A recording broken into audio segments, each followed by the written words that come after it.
Class 5, this is your chapter 7, fractions. Let us first understand what is fraction. If you see this figure, there are total parts 4. Then the shaded parts are 2. The fraction is 2 upon 4. If you see this figure, the total parts are 6. The shaded are 4 and unshaded are 2. So for the shaded portion, we have the fraction 4 upon 6. And for the unshaded, we have 2 upon 6. So we come to the conclusion that fraction is a part of a whole, as 2 upon 4, 4 upon 6, 2 upon 6. In the fraction 4 upon 7, there are two parts. The parts are numerator and denominator. So the part of the whole is known as numerator, and the whole or all the parts is the denominator. These are the two parts of the fraction. Types of fraction. First one, like fraction. Fraction with the same denominator are called like fractions. Example, 2 upon 9, 3 upon 9, 4 upon 9, 5 upon 9 are all like fractions. Second, unlike fractions. Fractions with different denominators are called unlike fractions. Examples, 1 upon 2, 4 upon 6, 3 upon 8, 5 upon 7 are all unlike fractions. Next is the unit fraction. Fractions with numerator 1 are called unit fractions. For example, 1 upon 1, 1 upon 2, 1 upon 3, 1 upon 10. You can see all the numerators are 1. So all of them are the unit fractions. Next is a proper fraction. In a proper fraction, numerator is less than denominator. Such fractions are called proper fractions. So you can remember the numerator will be smaller and the denominator will be larger. For example, 3 upon 4, 5 upon 7, 6 upon 11. You can see all the numerators are small and the denominator is a larger number than the numerator. So all these are the proper fractions. Next is the improper fraction. In this kind of fractions, the numerator is greater than or equal to its denominator. Such fractions are called improper. So you can remember the numerator will be larger and the denominator will be smaller. You can see some examples, 5 upon 4, 7 upon 5, 8 upon 3, 11 upon 6. All these numerators are larger than their denominators. So all such fractions are called improper fractions. The next one is the mixed fractions. Now in the mixed fractions, when an improper fraction is written as a combination of a whole number and a proper fraction is called a mixed fraction. As you can see here, 2, 3 upon 4. 2 is the whole number and 3 upon 4 is a proper fraction. Some other examples are 1, 2 upon 7, 2, 1 upon 2, 4, 5 upon 7. All such fractions are called mixed fractions. Class 5, this is your chapter 7, fractions. In this portion, we are studying fractions to convert a mixed number into an improper fraction. So the method for this, we have fraction 2, 3 upon 8. So the denominator 8 is multiplied by whole number 2 and 3 is added. We get 2 8s are 16 plus 3, that is 19 upon 8, which is an improper fraction. Let us understand this more with the solved example. We have question, convert each of the following into an improper fraction. The first one, 3 upon 5. So the denominator 5 is multiplied by 3 and the numerator 3 is added. 3 5s are 15 plus 3 gives us 18 and the denominator is 5. So 18 upon 5 is the answer of the improper fraction. Next one, 7, 1 upon 7. Again, 7 into 7 plus 1. 7 sevens are 49 plus 1 gives us 50 upon 7, and this is our improper fraction. To convert an improper fraction into a mixed fraction, the steps are: divide the numerator by the denominator. The quotient obtained is the whole number part. The remainder is the numerator of the fraction part of the mixed fraction. If we have a fraction like 23 upon 9, to make it a mixed fraction, we will divide 23 by 9. Quotient is 2, remainder is 5. This 2 becomes the whole number and 5 upon 9 is the fractional part. So we have 2 whole 5 upon 9, which is the required mixed fraction. Now let's see the solved examples. First one, convert each of the following into mixed fraction or mixed number. So here we have 11 upon 4. So the denominator 4 divides 11. We get the quotient 2 and remainder 3. So 2 is the whole number and the fraction part is 3 upon 4. So 2 upon 2 whole 3 upon 4 is the mixed fraction which we required. Let us see another. We have 15 upon 7. Here 15 is divided by 7. Quotient 2, remainder 1. So again 2 is the whole number. 1 upon 7 is the fraction. Together 2 whole 1 upon 7 is the required mixed fraction. Next topic is the equivalent fractions. An equivalent fraction of a given fraction can be obtained by multiplying or dividing its numerator and denominator by the same non-zero number. Now for this, please understand the example. We have 4 equivalent fractions to 1 upon 2 are.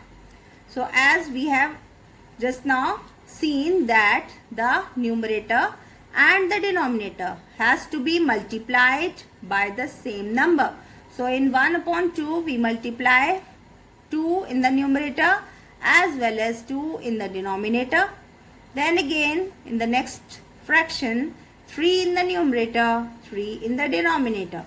Next fraction it is multiplied 4 in the numerator and 4 in the denominator.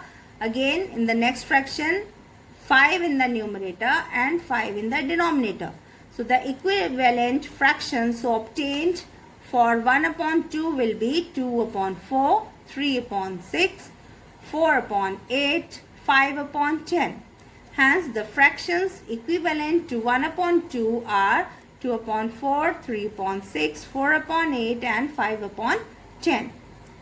Now if you have to replace the box by the correct number, like you get the sum like this, 3 upon 5 is equal to 12 upon a missing number.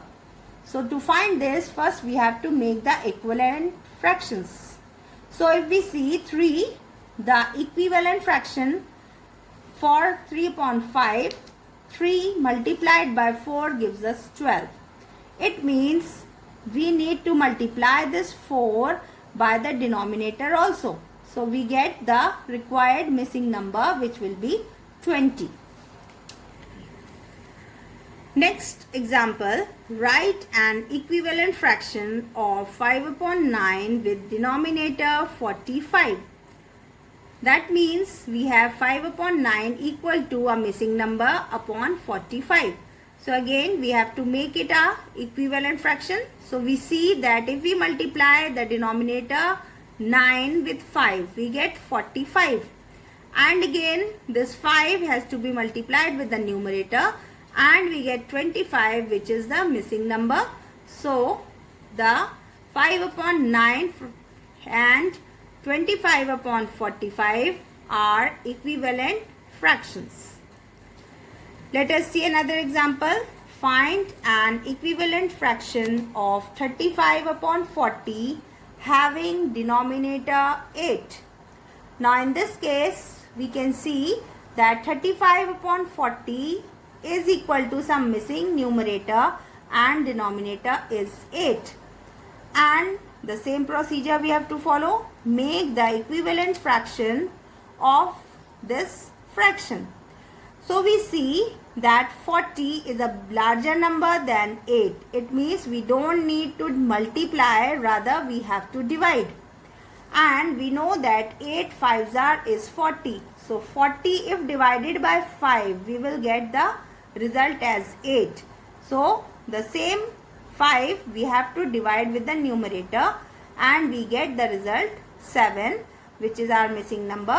Hence 35 upon 40 and 7 upon 8 are equivalent fractions. One more example. Check whether 3 upon 7 and 9 upon 21 are equivalent fractions. Now in this case we have to check the two fractions if they are equivalent, so we need to cross multiply.